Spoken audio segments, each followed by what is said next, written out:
చెట్టు చేమ తోబుట్టులింకా నీకమ్మా.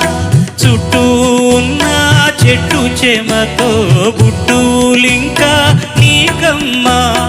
ఆగక పొంగే కన్నీళ్ళే నీ ఆకలి దప్పులు తీర్చేనమ్మా. ఆగక పొంగే కన్నీళ్ళే నీ ఆకలి దప్పులు తీర్చేనమ్మా. పట్టిన గ్రహణం విడిచి నీ బతుకున పున్నమి పండే ఘడియ వస్తుందమ్మా ఒకనాడు. చూస్తున్నాడు పైవాడు.